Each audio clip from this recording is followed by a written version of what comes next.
Hey there, everyone, and a super warm welcome to English Listening Boost. I'm your host, and I'm really excited about what we've got in store for you today. And hello from me. I'm here to help you soak it all in and really get to grips with the nuances of English as we explore something truly fascinating. Today, we've been digging through a ton of really interesting stuff, all about traveling in America. You know that feeling when you want to see more than just the usual tourist spots? To really get a sense of what a place is like, maybe without spending a fortune. I think that's something a lot of us can relate to. Absolutely. There's a real pull to connect with the authentic heart of a place. And yeah, that often means stepping away from those well-known, sometimes crowded areas. Exactly. So today, our goal is to pull out the most valuable and interesting bits from a whole collection of information about traveling in the United States. Right. We're especially focused on uncovering those less obvious places, the real hidden gems, and sharing some clever ways to keep your travel costs down. Makes sense. Now, while some of this information was initially put together with, say, first-time visitors in mind, the insights are really relevant for anyone who's curious about seeing the U.S. in a more, in-depth way. What's fascinating is how looking at a place through fresh eyes, like those of someone visiting for the first time, can actually highlight aspects that even those who know the country well might not always notice. Good point. Okay, so what we're going to do is dive into a whole range of things. We'll be looking at secret spots in big cities and beyond, giving you some practical tips for saving money on flights and places to stay. The big ticket items, yeah. Exactly. Figuring out how to eat and see the sights without overspending, understanding how to use public transportation like a pro, and touching on some essential things for a smooth and safe trip, including some of those important cultural details. Ready to jump in? Definitely. Think of this as your inside track to a richer and hopefully more affordable American adventure. All right, let's start by getting off the main tourist trail and finding some of those hidden gems across America.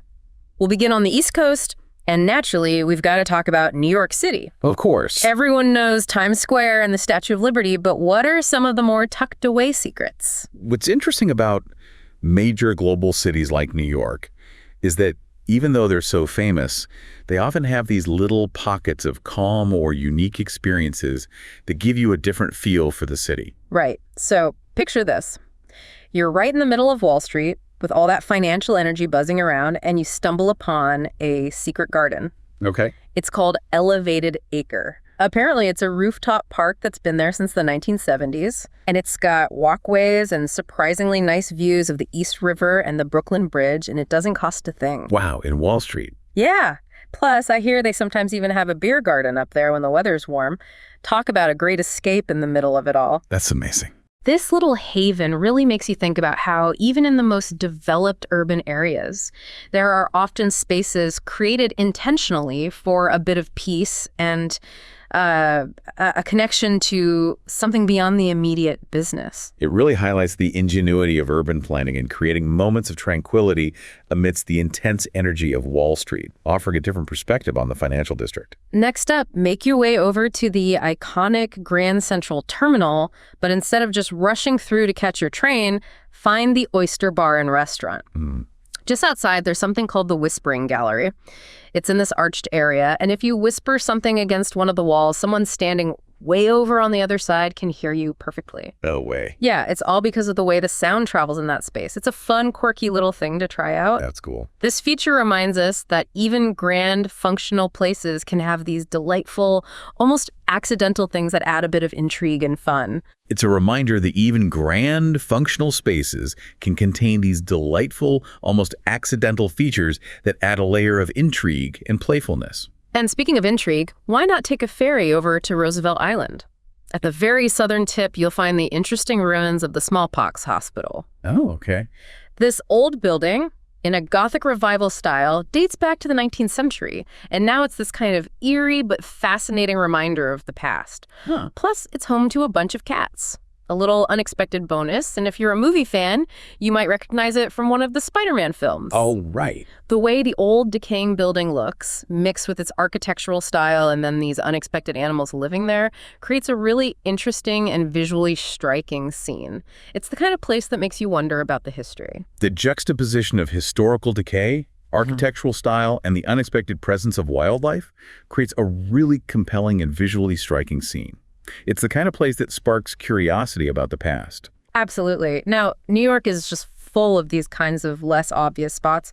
We're talking about the graffiti tunnel on Roosevelt Island, the beautiful old City Hall station, though you can only see that if you take a tour with the New York Transit Museum. Ah, okay. Good to know. The unusual things you can find at the Evolution Store, a charming little private street called Pomander Walk, the lovely gardens overlooking the Hudson River at Wave Hill, and this really lush indoor space at the Ford Foundation. It's like discovering hidden layers of the city. Yeah, definitely. These kinds of more personal, locally known places really add to the overall character and charm of a city, not just the big famous landmarks. It highlights how a city's identity is formed not just by its headline attractions, but also by these more intimate, locally known spots that contribute to its overall character and charm. Moving away from New York, but still on the East Coast, let's head south to Atlanta, Georgia. They've got this fantastic thing called the Atlanta Beltline. Oh yeah, I've heard of that. It's a really great example of taking old railway lines and turning them into a green space that's about 22 miles long and still growing.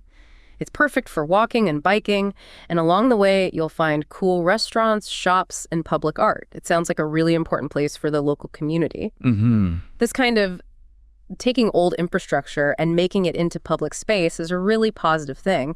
It not only gives people places to relax, but also often helps the community and local businesses. This kind of repurposing of infrastructure into public space is a really positive trend. It not only provides recreational areas, but also often fosters community engagement and economic development along its path. Then we're jumping over to Boulder, Colorado, which is right in the Rocky Mountains. Now, Boulder is known for being very health conscious, and they have this lifestyle called LOHAS. Right, lifestyles of health and sustainability. Exactly. Their Boulder Farmers Market is apparently one of the best in the whole U.S. We're talking about all sorts of organic produce, handmade soaps, local food. It sounds like a really great place to experience the local culture and pick up some delicious things. Oh, definitely. Farmers markets are just fantastic for really getting a taste of what a region produces and what local artisans are making. It's a really direct connection to the land and the people who live there.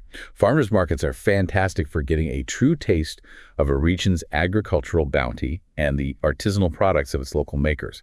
It's a very direct connection to the land and the community.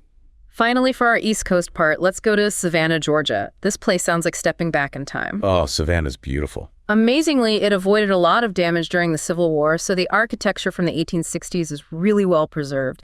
Think cobblestone streets and beautiful public squares covered in Spanish moss. It sounds almost magical. It really is. And if you're a movie fan, you might recognize one of those squares as the place where Forrest Gump sat on that famous bus stop bench. That's the one. Plus, you can take history walks and even ghost tours. Of course, ghost tours. The fact that Savannah has kept so much of its old architecture really gives you a unique look into the past. Things like the squares and the Spanish moss create this very special and almost romantic feeling. Savannah's preservation of its historical architecture really offers a unique window into the past. The visual elements like the squares and the Spanish moss create this very distinctive and almost romantic atmosphere. Now let's hop over to the West Coast where the sun often shines a bit more, and there are definitely some hidden gems to explore there too. We'll start in Honolulu, Hawaii. Well, beyond the usual resorts, what can you find? Well, Honolulu, while a popular tourist destination, has a really vibrant local culture that's often experienced away from the main hotel areas. First up is the Mauna Kea Marketplace in Chinatown. It's this busy market with around 70 shops selling everything from fresh fruits and vegetables to souvenirs. Sounds lively. But what seems to really draw the locals is the food court. You can find all sorts of food from Chinese and Japanese to American and Italian, and it's all supposed to be really affordable. Oh, that's the key. Affordable food courts are the best. Right. These kinds of markets are often the heart of a community, offering not just things to buy, but also a place for people to meet and where different food traditions can come together. Markets like these are often the heart of a community, offering not just goods, but also a social hub where different culinary traditions can mix and thrive. Then, tucked away in downtown Honolulu, you'll find the Hawaii Izumo Taishakuyo Mission. It's a Shinto shrine, and it's one of the few active ones in the U.S. Wow, really? Yeah, this beautiful wooden building is right by a canal, so it's a really peaceful little spot in the middle of the city. It sounds like a really unique cultural place. That's amazing. It's a great example of how different cultures have come to America and kept their traditions alive in this diverse country. A Shinto shrine in downtown Honolulu is definitely something you might not expect. It's a fascinating example of how different cultures have taken root and maintained their traditions in the diverse landscape of America. A Shinto shrine in downtown Honolulu is quite a discovery. And if you're looking for some nature, just a short drive from downtown is Manoa Falls. It's this really impressive 150-foot waterfall at the end of a nice mile-and-a-half hike through a rainforest. Nice. And for movie buffs, it was actually a filming location for Jurassic Park. Whoa, cool. They do suggest wearing good shoes and being prepared for rain, as it can get a bit wet there. Good tip. Rainforest hike. Makes sense. That combination of beautiful nature that's easy to get to and a connection to a famous movie definitely makes it appealing. It's the kind of thing that mixes a bit of adventure with popular culture. That combination of accessible natural beauty with a cinematic connection definitely adds to its appeal. It's the kind of experience that blends a bit of adventure with pop culture. Honolulu also has a bunch of other local favorites. The Liahi Millennium Peace Garden, which is great for picnics, the huge Lion Arboretum, run by the University of Hawaii, the Hawaiian Mission House's historic site and archives where you can see what life was like in the 19th century. Okay, lots to see. The Foster Botanical Garden with its rare tropical plants, the Makiki Arboretum Trail for an easy hike, and the unique Cocoa Crater Botanical Garden inside an old volcano crater. So lots of options for exploring nature and culture. Yeah, it really illustrates the rich blend of natural landscapes and cultural heritage that Hawaii offers beyond its famous beaches. Let's move a bit south down the coast to San Diego, California. Now, San Diego is well known for its beaches, but it also has some really interesting and unique art and architecture. Right. San Diego's artistic and architectural scene often has a quirky and innovative edge, particularly within its university settings. A perfect example of this is Fallen Star. It's the small house that looks like it's crashed sideways onto the roof of a building, Jacobs Hall, at UC San Diego. Yeah. It's actually an art installation, and apparently they even have furniture inside, and at night the lights turn on, and sometimes smoke even comes out of the chimney. How strange and cool is that? That's wild. That's the kind of public art that really makes you stop and think. It's playful, unexpected, and it makes you see everyday buildings in a different way. That's the kind of public art that really makes you stop and think. It's playful, unexpected, and challenges your perception of everyday structures. While you're on the UCSD campus, you should also check out the Geisel Library. This main library is designed to look like a hand holding a stack of books. Oh, I've seen pictures of that. It's really distinctive. Yeah, it's this really striking, almost futuristic-looking building, definitely worth seeing, even if you're not there to study. It's a great example of how building design can be both useful and really symbolic, reflecting the very purpose of the place. It's a great example of how architectural design can be both functional and deeply symbolic, reflecting the very purpose of the building. If you head under the Coronado Bridge, you'll find Chicano Park. This park is filled with these really vibrant and powerful murals that show the culture, history, and identity of the Mexican-American community, the Chicano community. It's a really important cultural landmark. Public art, like the murals at Chicano Park, serves as a powerful form of storytelling and cultural preservation, making visible the histories and experiences of a community. San Diego also has Harper's Topiary Garden, which is a private garden that's open to the public and has incredibly shaped plants. Potato Chip Rock, which you have to hike to but gives you some really unique photo opportunities. That hike is tough, I hear. But the photo op. Right. And the Whaley House Museum, which is supposedly haunted if you're interested in that kind of thing. Ooh, spooky. These more unusual attractions really add another layer to San Diego's personality, catering to lots of different interests, from people who love nature to those who are curious about ghosts. These more offbeat attractions add another layer to San Diego's character, catering to a variety of interests, from nature lovers to those seeking a bit of the paranormal. Now let's talk about the City of Angels, Los Angeles.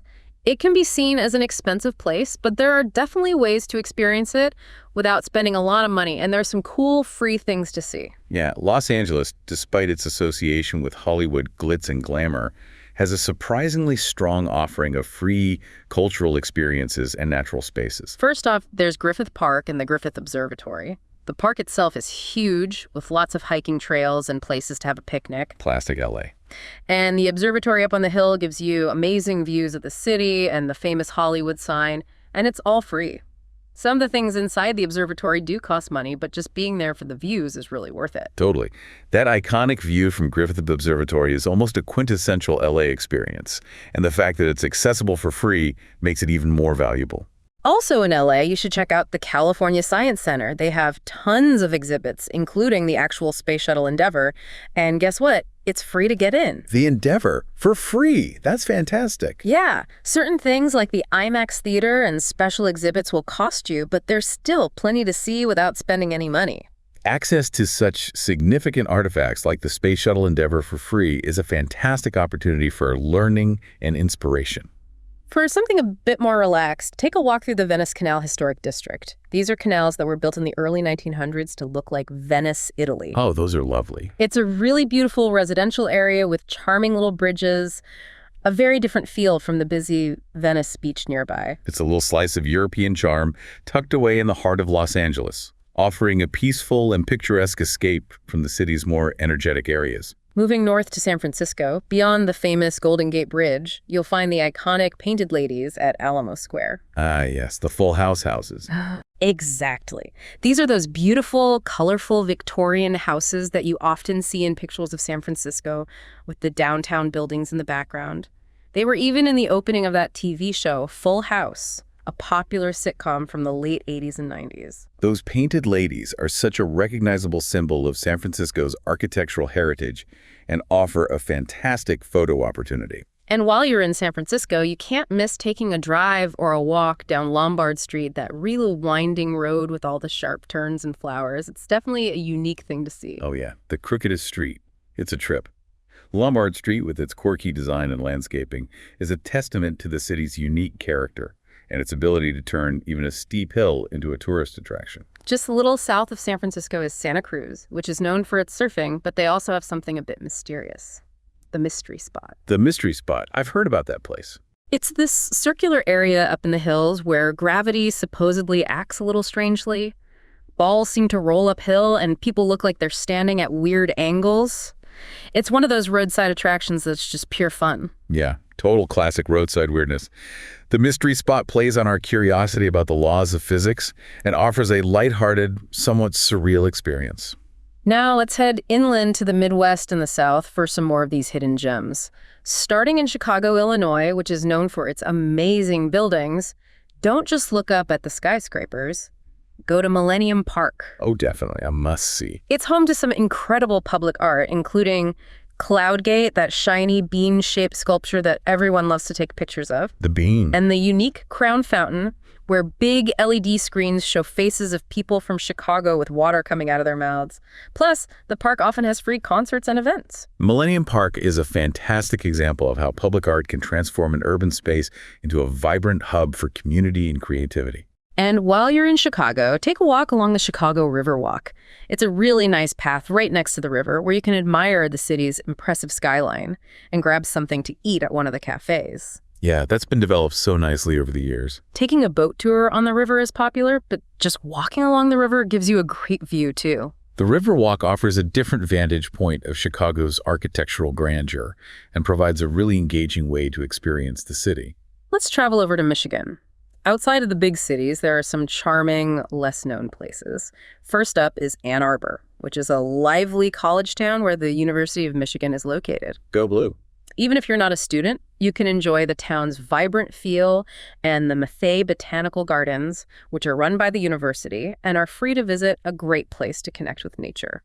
College towns often have a unique energy and blend of cultural and intellectual life. And university-run spaces like botanical gardens are often wonderful resources open to the public. Then there's Frankenmuth, which is known as Little Bavaria. This town was settled by German immigrants, and the way the buildings look really shows that. Oh, Frankenmuth. Chicken dinners and Christmas. Exactly. You'll see charming German-style buildings, a covered wooden bridge called Holzbrück, and the incredibly huge Bronner's Christmas Wonderland, the world's largest Christmas store. It's Christmas there all year round. It's intense. but kind of amazing. Towns like Frankenmuth offer a glimpse into the distinct cultural heritage that different immigrant groups have brought to America, creating these unique and themed environments. And not too far away is Holland, another town with Dutch heritage. In the spring, the tulip fields are a must-see, and you can even visit a real Dutch windmill at Windmill Island Gardens. Tulips and windmills right there in Michigan. These themed towns really highlight the different European influences on American culture and give you a unique travel experience without having to leave the country. These themed towns really highlight the diverse European influences on American culture and provide a unique travel experience without leaving the country. Now, let's head south to New Orleans, Louisiana. While the French Quarter is really famous for its lively atmosphere, there's more to this city. Oh, absolutely. No LA has so many layers. You can explore the Garden District with its beautiful old mansions, or check out the historic French Market for local food and crafts. Each of New Orleans' different neighborhoods has its own unique feel and tells a part of the city's rich history and culture. Getting away from just the French Quarter lets you see more of what the city has to offer. New Orleans' distinct neighborhoods each offer a different flavor of the city's rich history and cultural tapestry. Moving beyond the French Quarter allows for a deeper exploration. The South also played a really important role in the civil rights movement. You can visit significant places like the Rosa Parks Museum in Montgomery, Alabama, and the National Civil Rights Museum in Memphis, Tennessee, which is where Martin Luther King Jr. was assassinated. These are powerful and important places to see. Incredibly important history. Visiting these historical sites offers a profound opportunity to understand a pivotal period in American history and its lasting impact. Let's take a trip out west to Kanab, Utah. It's a bit of a hidden gem in itself and a gateway to some truly unbelievable landscapes. Southern Utah is just stunning. Just a short hike away are the Toadstool Hoodoos, these incredible red and white striped rock formations that look like they're from another planet. Hoodoos, yeah, they look wild. The geological formations in this part of Utah are just stunning, offering these surreal and unique landscapes that feel almost alien. Nearby are the sand caves, which are natural caves carved out of sandstone, creating a really unique visual. Natural formations like the sand caves showcase the powerful and artistic forces of nature over time.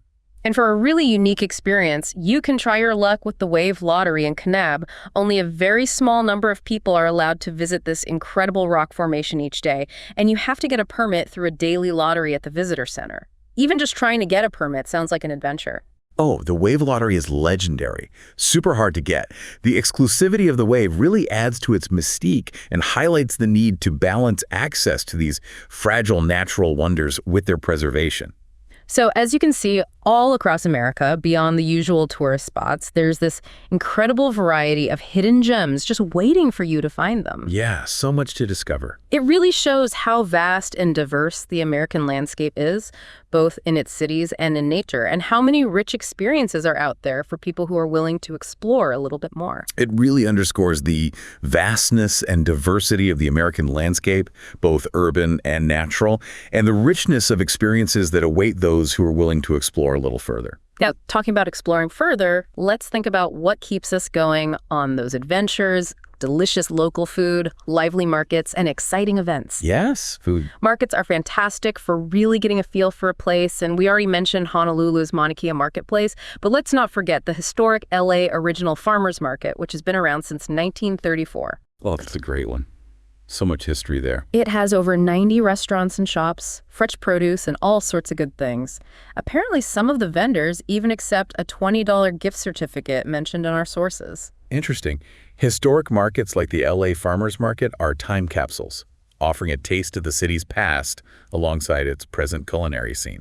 In New York, you should check out Chelsea Market, which is a really trendy indoor market in an old Nabisco factory building. Yes. Love Chelsea Market. You can find all kinds of amazing food there, from the really popular Los Tacos #1 to fresh seafood at the Lobster Place. And if you're looking for a quieter atmosphere, head downstairs to Chelsea Local. Good tip about Chelsea Local. It can get packed upstairs. The repurposing of industrial spaces into vibrant public markets like Chelsea Market is a great example of urban adaptation and the creation of community hubs. We already talked about the Boulder Farmers Market, but did you know about the San Luis Obispo Night Market in California? SLO. Yeah, that Thursday night market is fantastic. It's apparently the oldest year-round night market in the U.S., taking over 5 blocks of downtown every Thursday night, with over 100 vendors selling everything from local art to street food. Night markets bring a different energy to a city, often highlighting local artisans and offering a more festive and informal atmosphere for dining and shopping. And all across the country, you'll find other great places like the Waterfront Seafood Market behind Pike Place Market in Seattle, and the Anaheim Packing District, which is a cool gourmet spot in a renovated orange packing plant. Oh yeah, the packing district is great. Each of these markets really reflects the unique character and food traditions of the cities they're in. Each of these markets really reflects the unique character and culinary traditions of their respective cities. Now let's talk restaurants. Our sources gave us a really great list with different types of food and local recommendations. In Honolulu, besides the food court at Mauna Kea Marketplace, there's a really good selection. San Diego has places like Urban Plates for healthy food, Caliburger for great burgers made with local beef, Stone Brewing for craft beer and organic food, and Ironside for fresh seafood. Stone Brewing, definitely a San Diego icon. This diversity in dining options really speaks to the different cultural influences and regional specialties across the U.S. In New York, besides Chelsea Market, Keste Pizza and Vino is recommended for really authentic Neapolitan pizza. Good pizza is key. Los Angeles has Alcove Cafe for brunch, the stylish Mediterranean restaurant Fig and Olive, and surprisingly, Urafuku for authentic handmade soba noodles. Soba in L.A. Interesting. Seattle has Cafe Flora for vegan food, Sirius Pie for local wood-fired pizza, and Hanja vegetarian Thai cuisine. It's interesting to see the mix of international flavors and locally sourced ingredients that these recommendations highlight. It's interesting to see the mix of international flavors and locally sourced ingredients that are highlighted in these recommendations. Heading south, Florida has Joe's Stone Crab in Miami for their famous stone crab. Oh, Joe's Stone Crab, a classic. Expensive, but classic. The Rusty Pelican on the waterfront in Key Biscayne, and Corky Bell's Seafood near Jacksonville. In Santa Fe, New Mexico, there's Sazon, which is a modern, upscale Mexican restaurant with an award-winning chef. Santa Fe has amazing food. Nashville has family-friendly places like Frothy Monkey for coffee and brunch, Pinewood, which has a restaurant and a bowling alley, Bowling and brunch, okay. Puckett's Restaurant for Southern food and live music, and Biscuit Love Gulch for their creative biscuit dishes. Biscuit Love. Gotta try that. And even in Schaumburg, Illinois, there's a new sushi place that apparently has reasonably priced lunches. It's quite a food map. Schaumburg sushi, okay. This really gives you a sense of the breadth and depth of the American culinary scene, from casual eats to fine dining and the regional specialties that are worth seeking out. Finally, let's touch on events. San Francisco has a lot happening throughout the year, like the Northern California Cherry Blossom Festival in the spring, the huge Outside Lands Music Festival in the summer, and the unique Folsom Street Fair in the fall. Outside Lands is massive. Chicago has summer staples like the fireworks at Navy Pier, the Chicago Pride Parade, and the Air and Water Show. These annual events are fantastic chances to experience the local culture and the community spirit of these cities. These annual events are fantastic opportunities to experience the local culture and community spirit of these cities. Across the U.S., there are massive music festivals like Coachella, Ultra, the New Orleans Jazz Fest, CMA Fest, and Summerfest. So many festivals. But also, don't forget those free, unique local events that you can find on websites like gusa.jp, like Open Art Studios in Minneapolis, Mardi Gras in New Orleans, the Cherry Blossom Festival in D.C., and Porch Concerts in Athens, Georgia. There's always something going on. Right. Those smaller local events can be really special. And these free events really offer a chance to connect with the local community and experience aspects of the culture that might not be part of the typical tourist itinerary. So whether you're a big foodie, love music, or just want to experience something unique and local, checking out markets, restaurants, and events is a fantastic way to make your American travels even better. Absolutely. It adds another layer of authenticity and allows you to experience the local pulse of a place. Now let's change direction a bit and talk about something really important for any trip: saving money. Yes. The budget. America can seem like it's an expensive place to visit, but with some smart planning, you can definitely travel without spending too much. Let's start with the biggest costs: getting there and where you stay.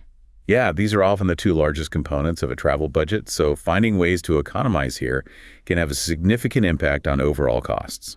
When it comes to getting flights, the best advice is to book early. Try to book at least 3 months before you plan to travel. Definitely key. Also, consider flying with low-cost airlines and don't rule out flights that have a connection if it saves you a lot of money. Traveling during the off-season, which is usually January to February and from September to the middle of November, can also lead to big savings on airfare. Shoulder seasons are great too. Right. If you fly often or have credit card points, definitely look into using those. And of course, use those websites that compare prices to make sure you're getting the best deal. It's about being strategic and flexible with your travel dates and being willing to consider options beyond the most direct or well-known carriers. For where you stay, booking early is also really important. Try to book 3 to 6 months in advance. Keep an eye out for sales, like around Black Friday and Cyber Monday. Good call on the sales. Hostels and guest houses are great for saving money, especially if you're traveling by yourself or on a tight budget. Also, explore Airbnb, especially if you're traveling with a group or staying for a longer time, as you might find better prices, and the option of having a kitchen to cook your own meals, and look for those discounts for weekly or monthly stays. Airbnb can be great value, especially for longer stays or groups. Think about staying in hotels that are a little outside the main city center, like in Queens or Brooklyn if you're visiting NYC, or across the river in New Jersey, as they're often more affordable. Even booking your stay during the week can save you money, and if you travel a lot, make sure you use any hotel loyalty programs and credit card perks you might have. Loyalty points can add up. Finally, if you're taking a longer trip, consider hotels that have laundry facilities so you don't have to pay for laundry services. It's all about balancing what's convenient and what you get with the cost, and looking at options that might need a bit more planning but can save you a lot of money. It's about weighing the convenience and amenities of different types of accommodation against their cost and exploring options that might require a little more planning but offer significant savings. We even have a helpful table that compares different types of places to stay, from hotels that offer comfort and loyalty programs but can be more expensive, to hostels that are really cheap and good for meeting people but offer less privacy. Right, hostels aren't for everyone. Airbnb can be a good middle ground, especially for groups with kitchens and laundry, but you have to remember to factor in cleaning fees. Motels along highways can be budget-friendly for road trips, but might not have many extras, and hotels in the suburbs often have lower prices. But you need to consider the time and cost of getting into the city center. The average prices really do change a lot, depending on the city. Yeah, location is huge for cost. This table really highlights the trade-offs involved in choosing accommodation and emphasizes the importance of considering your priorities and travel style. Now let's talk about food, because those restaurant bills can really add up. A big tip is to become a regular at supermarkets. Oh, absolutely. Supermarkets are lifesavers. If you're staying somewhere where you can cook your own meals, that's the biggest way to save money on food. But even if you can't, most supermarkets have great deli sections with ready-made meals that are much cheaper than eating in a restaurant. Think about things like poke bowls at Foodland Farms in Hawaii is a great example. Yeah, supermarket sushi or salads can be pretty good these days. Also, don't forget to buy your souvenirs at supermarkets. Things like chocolates and snacks are usually much cheaper there. Supermarkets are truly a one-stop shop for budget-conscious travelers, offering not just ingredients for cooking, but also convenient and affordable meal options and souvenirs. Fast food places and delis are your go-to for quick and affordable meals. Keep an eye out for those really cheap pizza slices in NYC. Dollar Slice, a New York institution. Take advantage of happy hour deals at restaurants and bars where you can get discounted drinks and appetizers. Choosing hotels that include free breakfast is a great way to start your day without spending extra. Free breakfast is a huge plus. Always carry a reusable water bottle with you so you don't have to buy expensive bottled water. Look for coupons and discounts in local papers or online. And if you're staying longer and have access to a kitchen, think about preparing some of your meals in advance to save time and money. It's a combination of smart choices, taking advantage of local deals, and shifting some of your eating habits to be less reliant on full-service restaurants. When it comes to seeing the sights and doing activities, one of the best ways to save money is to look into city tourism passes. Big cities like New York, Los Angeles, Chicago, and San Francisco offer these passes that bundle the cost of getting into several popular attractions for a lower price than if you bought each ticket separately, often saving you as much as 40 or even 50%. Those passes can be really good value, but you got to do the math. These passes can offer significant savings, but it's crucial to do your research and ensure that the attractions included align with your interests. For New York, you have options like the New York City Pass, the New York Pass, the Go City New York Explorer Pass, and the Big Apple Pass. They all work a little differently. Some give you a set number of attractions, others give you unlimited access for a certain number of days, and the prices vary. Lots of choices there. Los Angeles has the Go City Los Angeles and the Hollywood Plus Pass. There's even a USA Sightseeing Pass that covers multiple cities if you're planning to visit more than one place. Chicago offers the Go City Chicago and City Pass Chicago, and San Francisco has similar options. We've got a table here with some example prices and website addresses so you can compare them. Good resource. The main thing is to see which pass best fits what you want to see and do. It's about getting the most value and convenience, but also being realistic about how many things you can actually see within the time the pass is valid. It's about maximizing value and convenience, but also being realistic about how many attractions you can realistically visit within the pass's validity period. Also, don't forget to check if museums have any free admission days or discount programs. For example, MoMA in New York is free on Friday evenings, the American Museum of Natural History has a pay-what-you-wish option, and the Whitney is free on Friday evenings. Always check museum websites for those deals. Many cities also have lots of completely free things to see. We're talking about places like Griffith Park in LA, Central Park in New York, Millennium Park in Chicago, and all the Smithsonian museums in Washington, D.C. Smithsonian's being free is amazing. Even national parks have free hiking and viewpoints once you've paid the entrance fee. These free options really make travel more accessible for people on all kinds of budgets and often provide really enriching cultural and natural experiences. These free options really open up travel to a wider range of budgets and often provide enriching cultural and natural experiences. Keep an eye out for free events and walking tours, too. Websites like USA.jp often list free things you can do.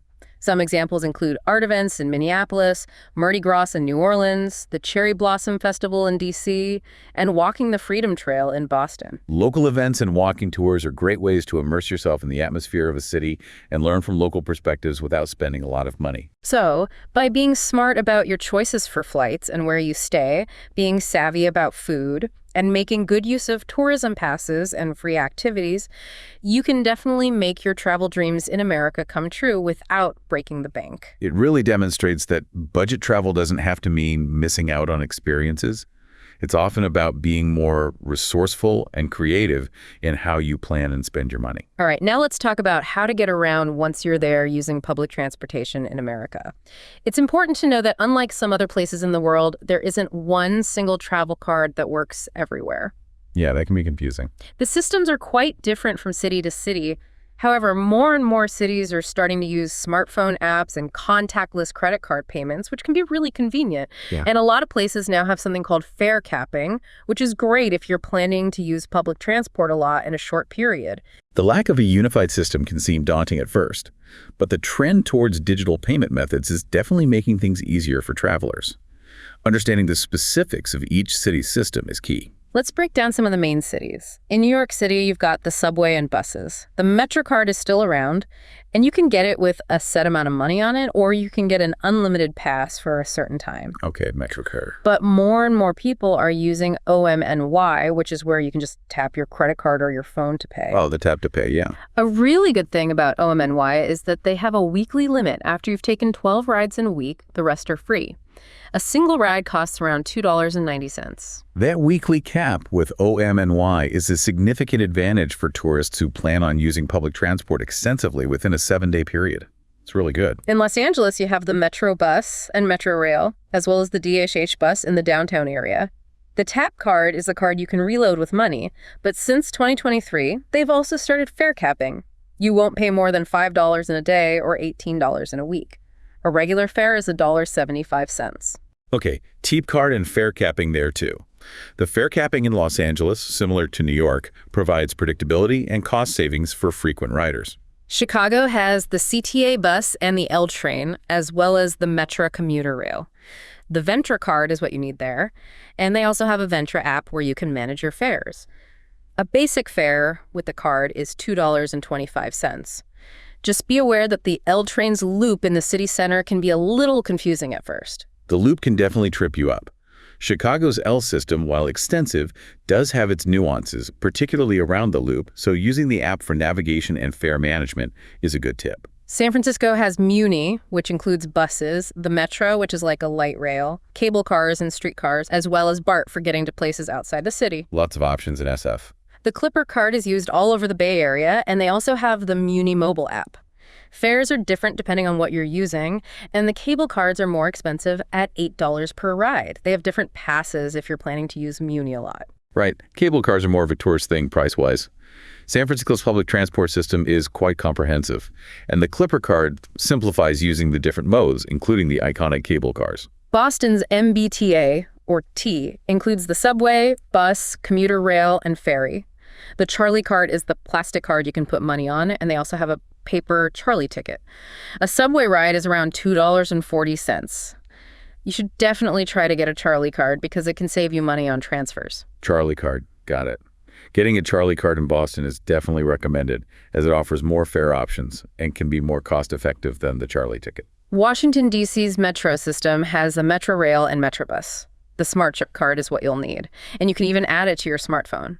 Metrorail fares change depending on how far you're going and what time of day it is. Variable fares, okay. Using your smartphone with Smart Trip is a really convenient option. The integration of the Smart Trip card with smartphones in DC reflects the growing trend towards digital payment solutions in public transit. Philadelphia has SEPTA, which includes buses, the subway, trolleys, and regional rail. The SEPTA Key card is their card you can reload, and they're also starting to accept contactless payments now. They also have the SEPTA KeyTix app, where you can buy mobile tickets. A regular fare is about $2, and using the key card or the app gives you free transfers. SEPTA Key Card. Good to know about the free transfers.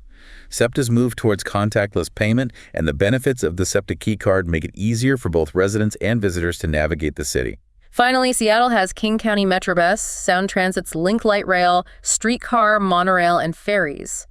The ORCA card is the regional card to get, and their regional day pass for $8 lets you ride many of the different systems as much as you want in a day.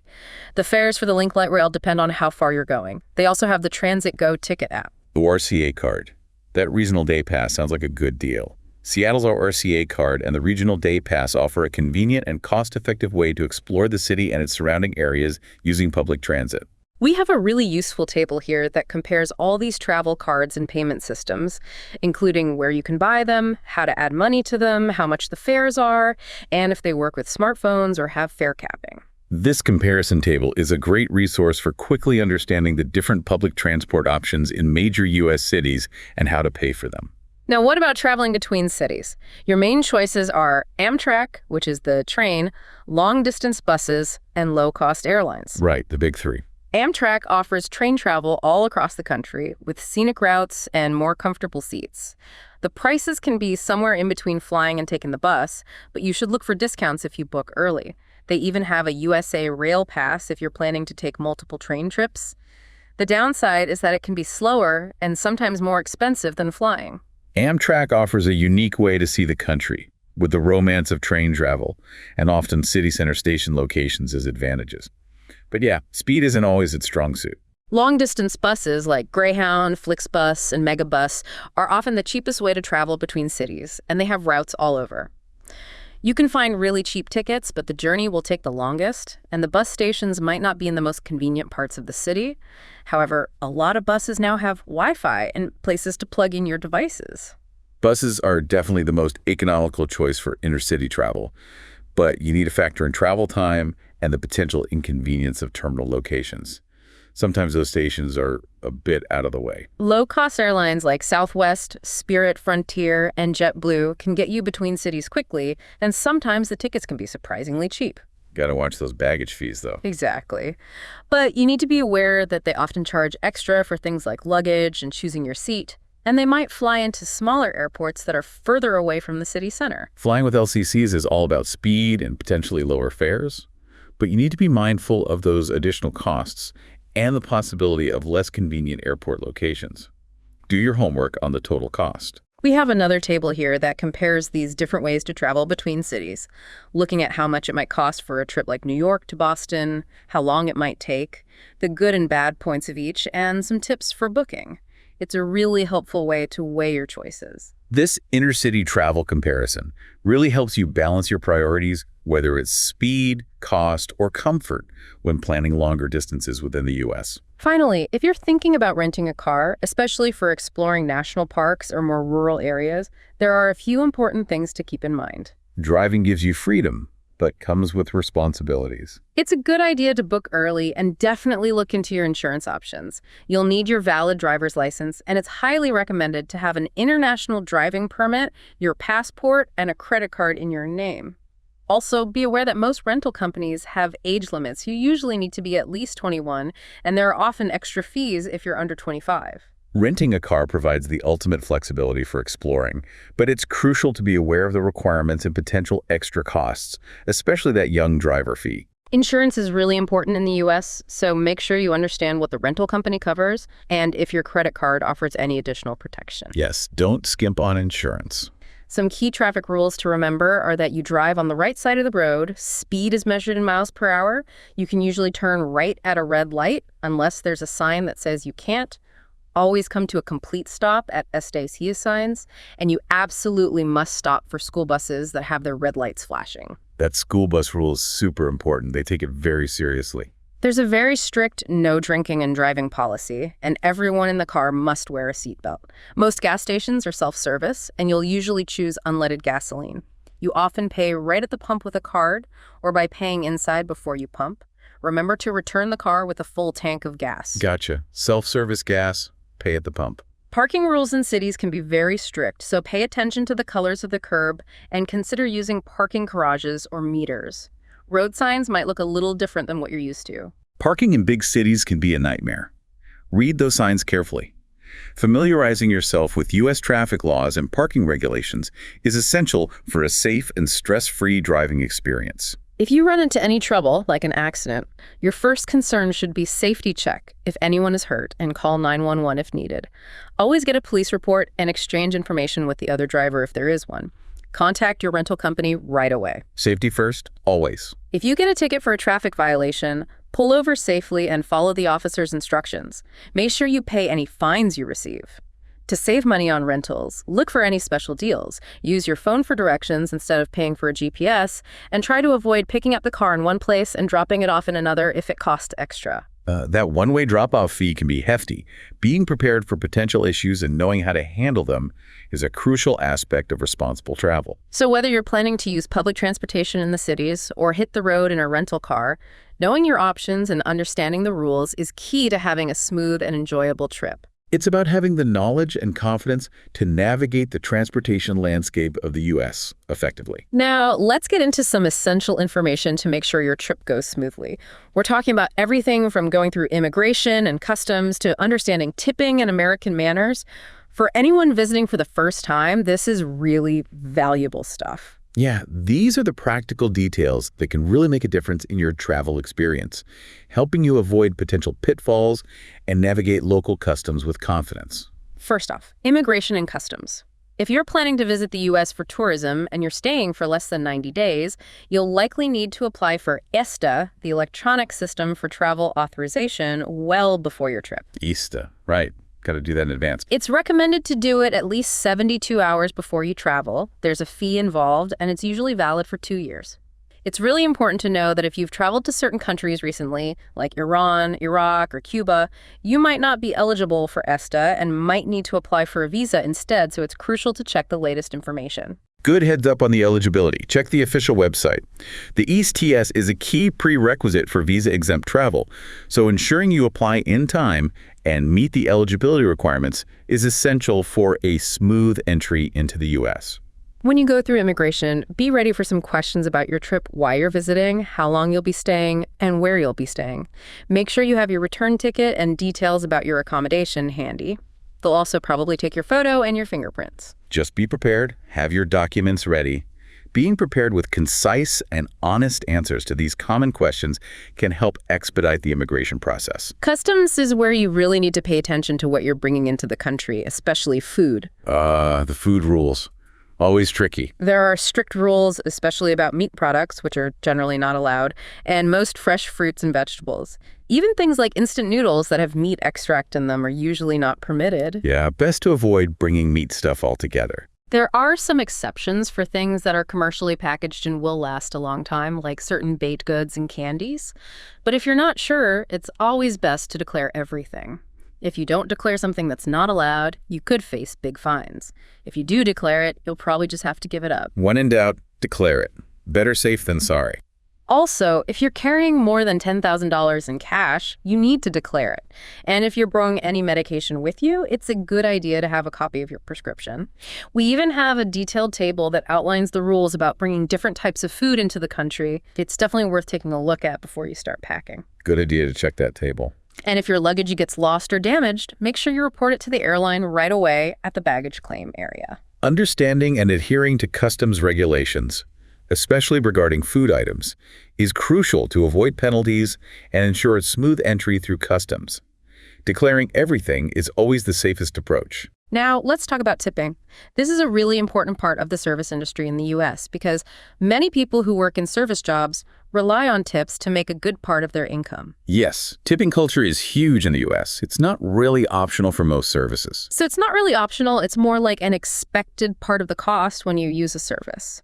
You can leave a tip in cash, or you can often add it to your credit card payment.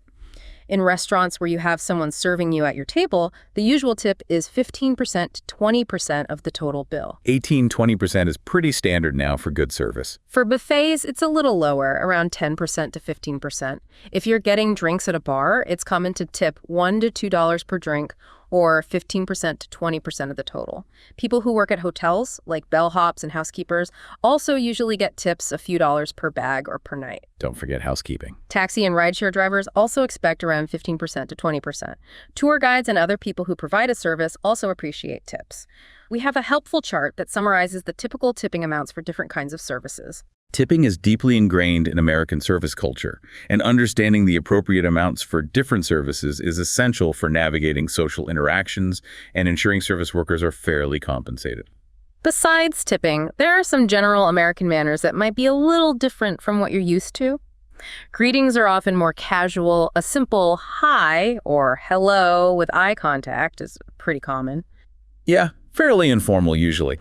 On public transportation, it's not considered rude to have a quiet conversation, but you should be mindful of how loud you're being. Eating etiquette is a bit different. Try not to make loud noises while you're eating, and it's not typical to lift your plate up to your mouth. Keep the volume down, yeah. When you want to get someone's attention, like a waiter, making eye contact and saying a polite "excuse me" is better than calling out loudly. Be aware of gestures. The gesture of beckoning someone with your palm facing down can be seen as rude. Good point about gestures. Taking photos is often not allowed in places like airports and government buildings. There are often rules about drinking alcohol and smoking in public. Holding doors open for other people is a common courtesy. And when you're talking to people, it's best to avoid very personal topics until you know them better. Keep conversation light initially.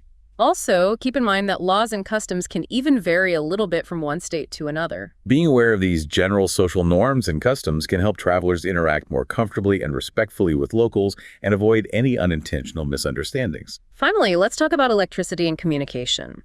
The U.S. uses 110V to 120V at 60 Hz, and the plug type is A, which is the same as in Japan. So you probably won't need a plug adapter for your electronics. Type A, easy enough. However, you might need a voltage converter if your device isn't dual voltage. You can usually check a label on the device or its adapter.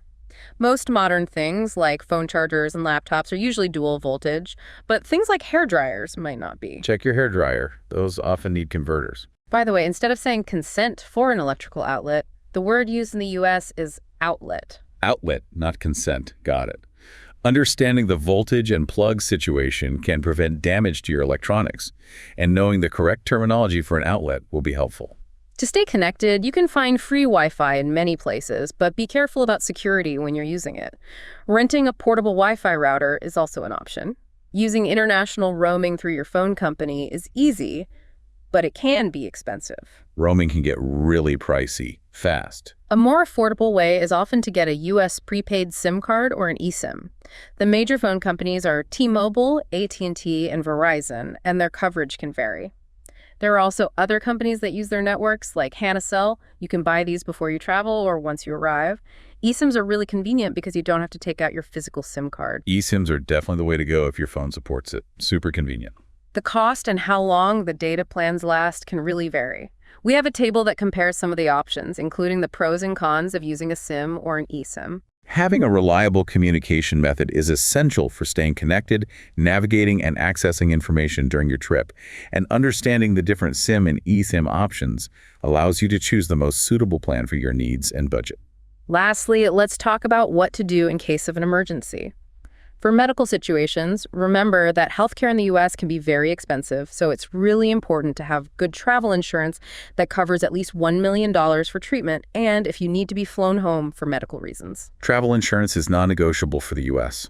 Seriously, healthcare costs are astronomical. In a medical emergency, it's a good idea to contact your insurance company first, and they can guide you on what to do. Always keep your insurance information easily accessible. If you are a victim of a crime, the emergency number to call is 911. 911 for emergencies. If you need to contact the police for something that's not an emergency, you can also reach them that way. Just mention you need a non-emergency report. If your passport gets lost or stolen, you should contact the nearest Japanese consulate or embassy. If your credit or debit cards are lost or stolen, call the company that issued them immediately. Act fast if cards or passport go missing. In any situation where you feel unsafe, your personal safety should be your top priority. If you have problems with a rental car, like an accident or a traffic ticket, follow the steps we talked about earlier and contact the rental company. It's always a good idea to save important emergency contacts in your phone. Being prepared for emergencies, both medical and safety related, by having the right insurance and knowing who to contact can provide peace of mind and ensure you can get help when you need it most.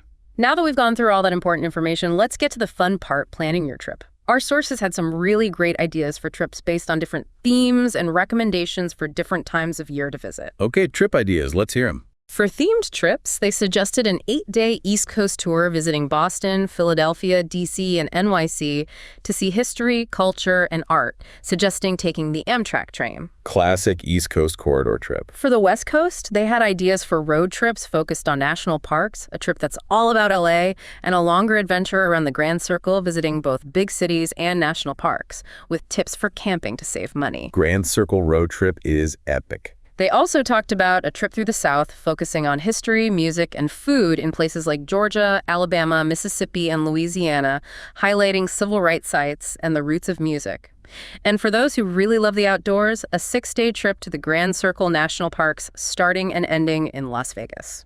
Lots of variety there. Southern music and history or desert parks. They also mentioned trips focused on things like art, wine, music festivals, food, and outdoor adventures, suggesting you might want to look at travel companies that specialize in those. And for shorter trips, they had 3-day plans for cities like NYC, LA, and Houston. These model itineraries provide a great starting point for travelers with different interests and time frames, showcasing the diverse experiences the U.S. has to offer. When it comes to the best time to visit, spring, from March to May, usually has nice weather and is a great time to see a lot of the national parks. Cities like Philadelphia and San Diego, and even Vegas, Chicago, New Orleans, and Hawaii. Spring is lovely in many places. Not too hot yet. Some of the big events in spring are the Cherry Blossom Festival in D.C. and the New Orleans Jazz Fest. Summer, from June to August, can get pretty hot in a lot of places, but it's perfect for going to the beaches and mountains. National parks are great in the summer, as are cities like San Diego and Denver, and also Hawaii. Summer means crowds and heat in some spots, but it's prime time for mountains and coasts. Some key summer events are the 4th of July celebrations and the summer festivals in Chicago. Autumn, from September to November, has mild weather and beautiful fall colors. New England is famous for its fall foliage, and many national parks in cities like NYC, San Francisco, and Chicago are lovely then. Fall is maybe my favorite time to travel in the U.S. Foliage, cooler temps. Events include the Albuquerque Balloon Fiesta and Halloween. Winter, from December to February, is cold in the north, but milder in the south. It's ski season in the mountains, and it's a good time to visit warmer places like Florida, Southern California, and Hawaii. Winter means skiing up north or escaping to the warmth down south. Big winter events include Christmas, New Year's Eve, the Super Bowl, and Mardi Gras, which can sometimes be in late winter. Understanding the seasonal variations in climate and the timing of major events can help you tailor your trip for the best possible experience. So whether you're interested in history, nature, food, or festivals, there's likely a perfect time and plan for your American adventure. It really comes down to aligning your personal interests with the best time to visit specific regions and taking advantage of the unique events and activities that each season offers. Wow, that was quite the in-depth look. We covered so much information today. It really highlights the sheer volume and variety of experiences that the United States has to offer. I mean, we barely scratched the surface, really. Absolutely. And our goal was to give you a really thorough but hopefully easy to understand overview, whether this is your first time thinking about a trip to the U.S. or you're looking for new ways to explore. Yeah. We really wanted to dig deeper than just the surface and give you the practical knowledge to travel more confidently and affordably, seeing both the famous places and some truly authentic local spots. Right. It's about empowering listeners to move beyond the standard tourist narratives and discover the richness and diversity that lies beneath. So think about what parts of this deep dive really caught your attention. What hidden gems are you now excited to explore? What money-saving tips are you planning to use? And maybe this raises an important question. In a country as vast and diverse as the U.S., what does authentic travel truly mean to you? And what unexpected discoveries might be waiting if you just step a little bit off the main path? Some food for thought. Thanks so much for tuning in to English Listening Boost. We really hope this deep dive has given your English listening skills a boost and has inspired your future travels. We look forward to you joining us next time for another opportunity to enhance your English listening skills. Bye for now.